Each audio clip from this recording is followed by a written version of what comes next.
ધોરણ 9 chapter number 14 જૈવ ભૂરાસાયણિક ચક્રો.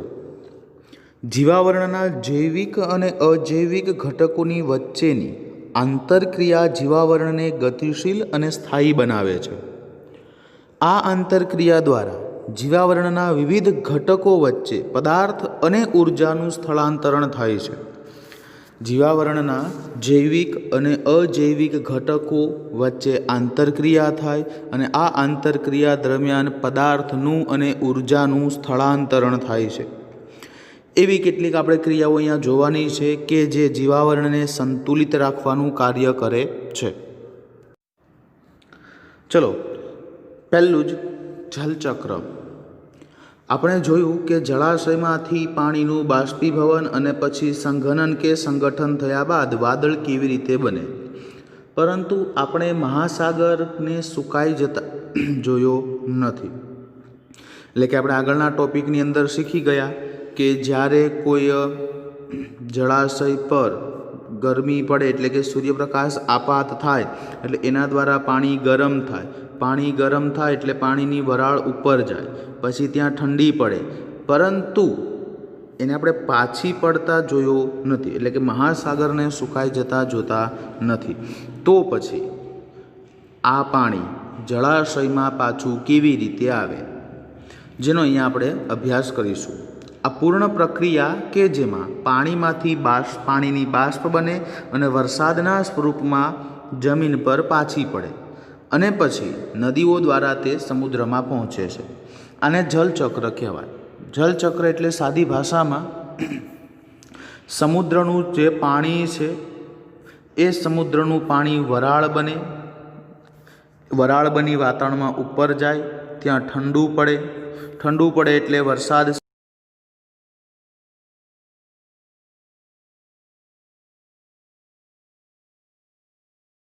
આ આખી જે ઘટના થઈ, ચક્ર, સમુદ્રમાંથી પાણી વરસાદ પડીને પાછું સમુદ્રમાં આવ્યું, આને આપણે જલચક્ર કહેશું. આ ચક્ર એટલું સરળ નથી જેટલું આપણે બોલી ગયા કે સમુદ્રનું પાણી હતું એ વરાળ બની ગયું, ઉપર જતું રહ્યું, ત્યાંથી વરસાદ પડીને પાછું નીચે આવી ગયું. આ એટલું સરળ નથી. જે પાણી પૃથ્વી પર આવે તરત જ સમુદ્રમાં નથી જતું રહેતું. એમાંનું કેટલુંક પાણી જમીનમાં શોષાય, કેટલુંક પાણી ભૂમિય જળનો ભાગ બની જાય, કેટલુંક ઝરણાઓ દ્વારા સપાટી પર આવે છે અને આપણે તેનો રોજિંદા વ્યવહારમાં ઉપયોગ કરીએ છીએ. કૂવાઓ અને ભૂગર્ભીય કૂવાઓની મદદથી સપાટી પર પાણીને લાવીએ છીએ. સજીવોની વિવિધ ક્રિયામાં સ્થળચર જીવજંતુ અને વનસ્પતિ પણ પાણીનો ઉપયોગ કરે છે. તો આ બધું જેટલું આપણે કહી દીધું એટલું સહેલું નથી. જો અહીંયા એક આકૃતિની અંદર બધું ખબર પડી જશે. ઉદાહરણ તરીકે સપાટીય જળ. એ સપાટીય જળનું શું થયું? બાષ્પીભવન. એનું વાદળ બન્યા એટલે એ પાણી ફરીથી બાષ્પનું ફરીથી પાણીના બુંદમાં રૂપાંતર થયું. હવે એ પાણીના બુંદ વરસાદ સ્વરૂપે ક્યાં આવે છે? થોડોક ભાગ પાછો સમુદ્રમાં જશે, થોડોક ભાગ જમીનમાં આવશે. હવે એ જમીનની સપાટી પર આવશે.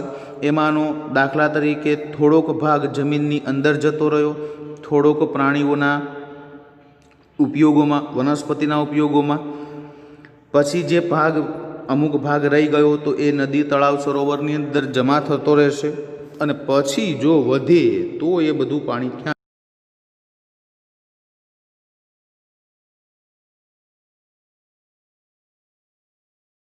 એનો એક વિચાર કરીએ. જેમ કે આપણે જાણીએ છીએ કે પાણી ઘણા બધા પદાર્થોને ઓગાળવા કે દ્રાવ્ય કરવા માટે સક્ષમ છે. વિશ્વના મોટાભાગના બધા જ પદાર્થો પાણીની અંદર ઓગળે છે.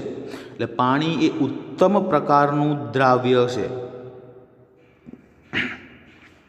પાણી એ ઉત્તમ પ્રકારનું દ્રાવક એટલે કે ઓગાળનાર છે કે જેની અંદર વિશ્વના મોટા ભાગના પદાર્થો ઓગળે છે. દ્રાવ્ય થવાવાળા ખનિજો પરથી ક્યારેક પાણી પસાર થાય તો એમાંના કેટલાક ખનિજો પાણીની અંદર દ્રાવ્ય થાય. જેમ કે મીઠાનો કોઈ ઢગલો હોય, આના ઉપરથી પાણી પસાર થાય તો થોડુંક મીઠું પાણીમાં ઓગળી જાય, બરાબર. એવી જ રીતે જે આ ખનિજો છે એ ખનિજો પરથી પાણી પસાર થાય એટલે ખનિજો થોડા પ્રમાણમાં શેમાં ઓગળે? પાણીમાં ઓગળી જાય. આ જ રીતે નદી ઘણા બધા પોષક તત્વોને સપાટીથી સમુદ્ર કે દરિયામાં લઈ જાય અને એ જે નદીની આજુબાજુનો જે વિસ્તાર હોય ખનિજવાળો, એમાંથી પાણી જાય એટલે ખનિજવાળું પાણી સમુદ્રમાં જશે અને એ સમુદ્રના પ્રાણીઓ એ ખનિજવાળા પાણીનો ઉપયોગ કરે છે, જેથી કરીને તેનું જીવન ચાલ્યા કરે. ક્લિયર? ફરીથી જલચક્ર, સમુદ્રનું પાણી અથવા તો મહાસાગરનું પાણી બાષ્પ બની વાતાવરણમાં ઉપર જાય, ત્યાં વાદળનું નિર્માણ થાય, પછી વરસાદ પડે, વરસાદ પડી જાય તરત જ મહાસાગરમાં જતું રહેતું નથી, પરંતુ તે જમીન પર આવે છે, જમીનની અંદર હોય, પછી અમુક પદ્ધતિઓ દ્વારા જમીનમાંથી ફરીથી તેને સપાટી પર લાવવામાં આવે છે. થોડુંક પાણી જળાશયોની અંદર સંગ્રહ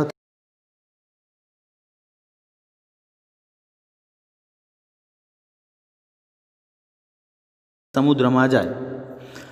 હવે જ્યારે પાણી સમુદ્રમાં જતું હોય ત્યારે પાણી જે જગ્યા પરથી પસાર થાય ને જો ત્યાં ખનિજ દ્રવ્યો હોય, ખનિજ ક્ષારો હોય, તો એ ખનિજ ક્ષારો પાણીમાં દ્રાવ્ય થાય અને પાણીમાં દ્રાવ્ય થયેલા ખનિજ ક્ષારો સમુદ્ર સુધી પહોંચે અને સમુદ્રમાં વસવાટ કરતા સજીવો માટે તે ઉપયોગી બને છે. ક્લિયર? ઓકે. હવે આગળ નાઇટ્રોજન ચક્ર. થોડુંક ટફ છે, બહુ નથી, અને ટફ નથી એ પણ નથી.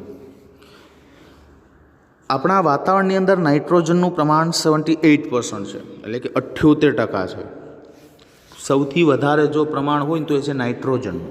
નાઇટ્રોજનનું પ્રમાણ 78%, ઓક્સિજનનું પ્રમાણ 21%, કાર્બન ડાયોક્સાઇડનું પ્રમાણ 0.04%. ટૂંકમાં ચલો કાર્બન ડાયોક્સાઇડને આપણે કાઢી દીધો, આ કેટલા ટકા થયા? 99%. આપણું વાતાવરણ 99% તો આ બે વાયુનું જ બનેલું છે.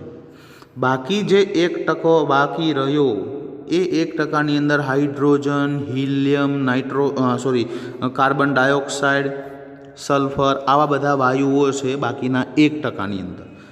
મોટાભાગનો વાયુ કયો છે? નાઇટ્રોજન. 78%નું પ્રમાણ છે. અને નાઇટ્રોજન જેટલો વધારે છે એટલો જ વધારે ઉપયોગી પણ છે, કારણ કે તે ઘણા બધા અણુઓના ઘટક તરીકે હોય, એટલે કે એ અણુ નાઇટ્રોજન વગર બની શકે જ નહીં. જેમ કે પ્રોટીન છે, ન્યુક્લિક એસિડ છે. ન્યુક્લિક એસિડ એટલે RNA અને DNA. RNAનું આખું નામ અને DNAનું આખું નામ તમે 5મા-6 ચેપ્ટરની અંદર ભણી ચૂક્યા હશો. ડીઓક્સીરિબોન્યુક્લિક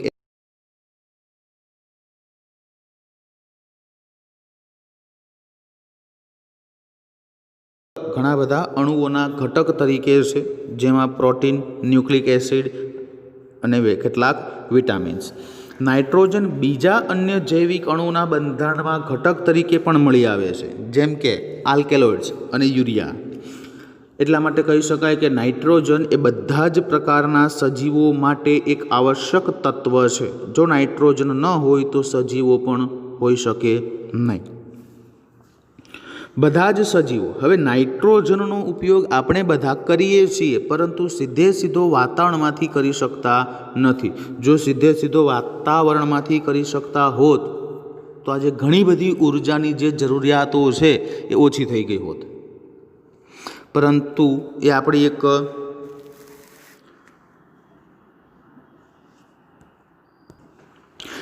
એક લિમિટ છે કે આપણે વાતાવરણમાં રહેલા નાઇટ્રોજનનો સીધો ઉપયોગ કરી શકતા નથી. પણ જે લિમિટ આપણા માટે છે તે અન્ય પ્રકારના સૂક્ષ્મજીવો માટે નથી. ઘણા બધા મુક્તજીવી બેક્ટેરિયાઓ નાઇટ્રોજનનું સ્થાપન કરી શકે છે. ચલો જોઈએ અહીંયા. બધા જ સજીવો વાતાવરણમાં આવેલા નાઇટ્રોજન વાયુના પ્રત્યક્ષ ઉપયોગથી જીવન સરળ થઈ જાય. જો વાતાવરણમાં રહેલા નાઇટ્રોજનનો ઉપયોગ દરેક સજીવ કરી શકતા હોત તો એનું જીવન સરળ થઈ જાય. આપણે ઉર્જાની શોધ માટે અમે ગમે ત્યાં ભટકવું પડતું ઓછું હોત. પરંતુ કેટલાક પ્રકારના બેક્ટેરિયા સિવાય, જો શબ્દ વાપર્યો છે, કેટલાક પ્રકારના બેક્ટેરિયા સિવાય સજીવો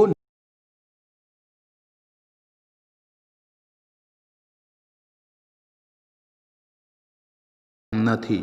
કયા બે સંયોજનો? નાઇટ્રસ અને નાઇટ્રેટ્સ.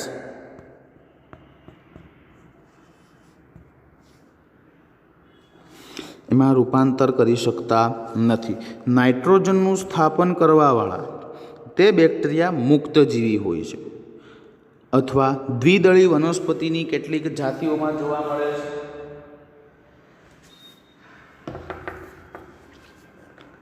સામાન્ય રીતે નાઇટ્રોજનનું સ્થાપન કરવાવાળા બેક્ટેરિયાઓ સિમ્બિકુળની વનસ્પતિની મૂળ ગંડિકામાં આવેલા હોય છે. અને બેક્ટેરિયાનું નામ અહીંયા આપેલું નથી, પણ લખી દઈએ, રાઇઝોબિયમ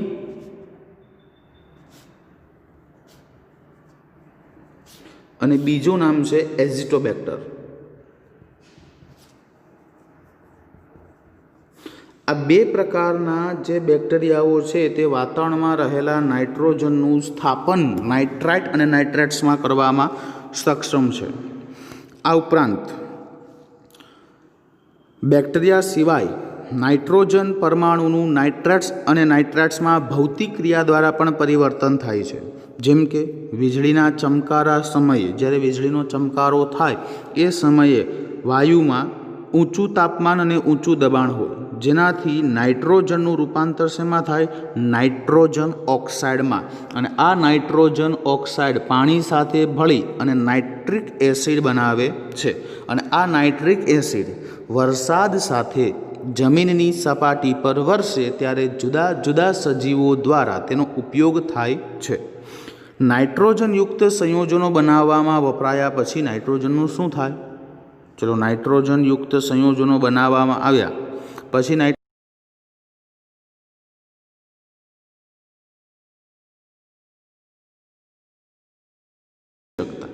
વનસ્પતિ માત્ર શું મેળવી શકે છે? નાઇટ્રેટ્સ અથવા તો નાઇટ્રાઇટ્સ. અને એ નાઇટ્રેટ અને નાઇટ્રાઇટ્સનો ઉપયોગ તે શેમાં કરે છે? એમિનો એસિડ બનાવવામાં. અને એમિનો એસિડનો ઉપયોગ ક્યાં કરે છે? પ્રોટીન બનાવવામાં. સૌપ્રથમ વનસ્પતિ શું કરે છે? નાઇટ્રેટ્સ અથવા નાઇટ્રેટ્સ મેળવે છે, એમાંથી એમિનો એસિડ બનાવે, એમિનો એસિડમાંથી પ્રોટીન બનશે. ચલો, હવે અહીંયા પ્રોટીનનો ઉપયોગ તો આપણે કરી શકવાના છીએ ને. એટલે હવે એ પ્રોટીનનો ઉપયોગ અન્ય પ્રાણી કે અન્ય વનસ્પતિ દ્વારા થાય. જ્યારે તે મૃત્યુ પામે ત્યારે જમીનમાં રહેલા અન્ય બેક્ટેરિયાઓ ફરીથી રિવર્સ પ્રોસેસ થશે. પ્રોટીનનું એમિનો એસિડમાં, એમિનો એસિડનું નાઇટ્રેટ અથવા નાઇટ્રેટ્સમાં.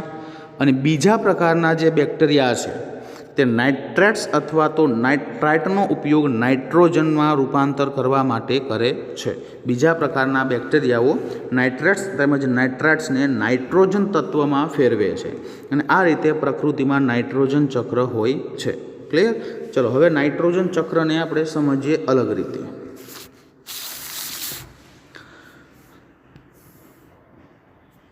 પહેલો મુદ્દો, પૃથ્વીના વાતાવરણમાં નાઇટ્રોજનનું પ્રમાણ છે 78%. તે ઘણા બધા ઘટકમાં મળી આવે છે. તેથી તેને સાદી રીતે સમજાય એવી રીતે ટૂંકામાં લઈએ છીએ આપણે. તે ઘણા બધા ઘટકની અંદર મળી આવે છે. તેથી કહી શકાય કે નાઇટ્રોજન એક આવશ્યક છે. નાઇટ્રોજનનું રૂપાંતર એટલે કે નાઇટ્રોજનનો સીધો ઉપયોગ સજીવ દ્વારા કરી શકાતો નથી, પરંતુ અમુક પ્રકારના જે સજીવો છે, જેમ કે સિમ્બિકુળની વનસ્પતિની મૂળ ગંડિકામાં રહેલી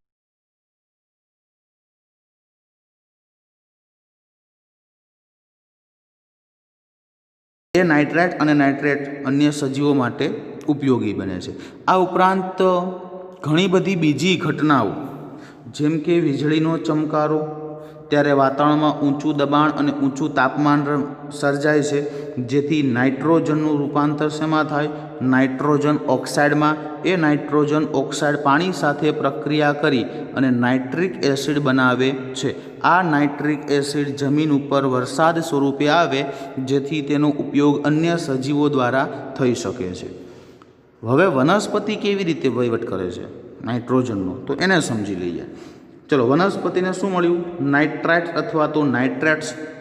એ નાઇટ્રાઇટ અથવા નાઇટ્રેટનું શું બનાવશે? શેમાં ફેરવી દેશે? એમિનો એસિડમાં. એમિનો એસિડનું રૂપાંતર શેમાં થશે? પ્રોટીનમાં. આ પ્રોટીન બાકીના બધા સજીવો માટે કેવો છે? જરૂરી છે. ક્લિયર? હવે આ પ્રોટીન અન્ય પ્રાણી એટલે કે અન્ય સજીવ દ્વારા ઉપયોગમાં લેવાશે, એટલે વનસ્પતિમાંથી પ્રોટીન ક્યાં ગયું? અન્ય સજીવમાં. પ્રોટીન એટલે નાઇટ્રોજન, સાદી ભાષામાં કહીએ તો, બાકી પ્રોટીન એટલે ઘણું બધું અલગ આવે. એટલે હવે એ નાઇટ્રોજન એટલે કે હવે એ પ્રોટીનનું સજીવ શરીરની અંદર સંગ્રહ થયો. હવે કોઈ કારણોસર એ સજીવ મૃત્યુ પામ્યો એટલે તે જમીનમાં દટાય. જમીનમાં દટાય એટલે તેમાં જમીનમાં રહેલા બેક્ટેરિયાઓ એ પ્રોટીનનું રિવર્સ પ્રક્રિયા થશે. પ્રોટીનનું એમિનો એસિડમાં, એમિનો એસિડમાંથી નાઇટ્રેટ્સ અથવા તો નાઇટ્રેટ્સમાં, અને બીજા પ્રકારના બેક્ટેરિયાઓ એ નાઇટ્રેટ અથવા નાઇટ્રેટ સંયોજનનું નાઇટ્રોજન અણુમાં અથવા તો નાઇટ્રોજન તત્વમાં રૂપાંતરિત કરે છે. ક્લિયર? આવું હતું કંઈક નાઇટ્રોજન ચક્ર.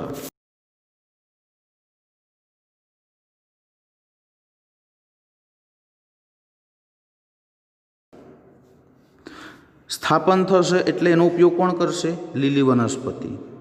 હવે એ લીલી વનસ્પતિમાં નાઇટ્રોજનનું શેમાં રૂપાંતર થાય? એમોનિફિકેશન દ્વારા એમોનિયામાં. એમોનિયામાંથી પાછું નાઇટ્રસ જોડાય અને નાઇટ્રેટ્સમાં ડિનાઇટ્રિફિકેશન થઈને વાતાવરણમાં પાછો જતો રહે. બહુ સરળ છે નહીં? નથી. જોઈએ, વાતાવરણમાં રહેલા નાઇટ્રોજન લીલી વનસ્પતિ દ્વારા ઉપયોગ થશે. કયા સ્વરૂપમાં? નાઇટ્રેટ્સ અથવા તો નાઇટ્રાઇટ્સનો. એમાંથી છેલ્લું અંતિમ પ્રોડક્ટ શું મળી આપણને? પ્રોટીન. એ પ્રોટીનનો ઉપયોગ કોણ કરશે? અન્ય પ્રાણીઓ. અન્ય પ્રાણીઓ ઉપયોગ થઈ ગયા બાદ તેનું એમોનિયામાં રૂપાંતર થશે અને એ એમોનિયા ઉત્સર્ગ દ્રવ્ય, સાદી ભાષામાં, જેનું ફરીથી નાઇટ્રાઇટ્સ અને નાઇટ્રેટ્સમાં રૂપાંતર થશે. આ એમોનિયાવાળું સંયોજન છે એ ક્યાં જશે? જમીનમાં. જમીનમાં રહેલા બેક્ટેરિયાઓ તેનું નાઇટ્રેટ્સ અને નાઇટ્રેટ્સમાં રૂપાંતર કરશે અને બીજા પ્રકારના બેક્ટેરિયાઓ તેનું ડિનાઇટ્રિફિકેશન કરી અને વાતાવરણમાં પાછું નાઇટ્રોજન સંયોજન આપી દેશે. બીજી બાજુ ફરીથી વાતાવરણમાં નાઇટ્રોજન છે તેનું નાઇટ્રિફિકેશન થશે. હવે નાઇટ્રિફિકેશન એટલે શું? અહીંયા ડિનાઇટ્રિફિકેશન હતું એટલે કે નાઇટ્રેટ્સનું નાઇટ્રેટમાં, નાઇટ્રેટ્સ અને ફરીથી નાઇટ્રોજનમાં. તો અહીંયા નાઇટ્રોજનનું નાઇટ્રિફિકેશનની અંદર નાઇટ્રોજનનું નાઇટ્રેટ અને નાઇટ્રાઇટ્સમાં રૂપાંતર કરી અને વાતાવરણ અને ઉદ્યોગોની સ્થાપક એટલે કે વાતાવરણમાંનો જે વાયુ છે તે ઉદ્યોગોની અંદર વપરાશે. ફરીથી તેનું નાઇટ્રિફિકેશન થશે અને ફરીથી તેનું ડિનાઇટ્રિફિકેશન થશે અને વાતાવરણમાં પાછો જતો રહેશે. ક્લિયર? આવું કંઈક હતું.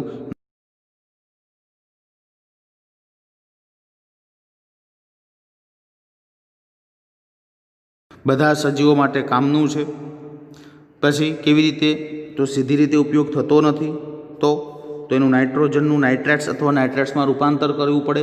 એ કોણ કરે? સિમ્બિકુલની વનસ્પતિની મૂળ ગંડિકામાં રહેલા રાઇઝોબિયમ અને એઝિટોબેક્ટર નામના બેક્ટેરિયાઓ.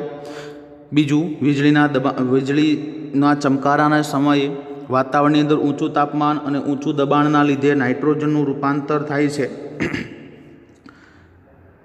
નાઇટ્રોજનનું રૂપાંતર થઈને બનાવે છે નાઇટ્રોજન ડાયોક્સાઇડ એટલે કે નાઇટ્રસ ઓક્સાઇડ. નાઇટ્રોજન ઓક્સાઇડનું પાણી સાથે પ્રક્રિયા કરીને બનાવશે નાઇટ્રિક એસિડ HNO3. આ નાઇટ્રિક એસિડ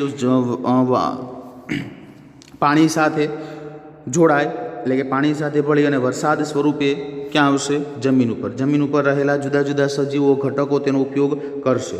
પછી વનસ્પતિ સામાન્ય રીતે શું મેળવે છે? નાઇટ્રાઇટ્સ અથવા તો નાઇટ્રેટ્સ. આ નાઇટ્રેટ્સ અથવા નાઇટ્રેટ્સનો ઉપયોગ વનસ્પતિ શેમાં ઉપયોગ કરે છે? એમિનો એસિડની બનાવટમાં. એમિનો એસિડનું રૂપાંતર શેમાં થશે? પ્રોટીનમાં.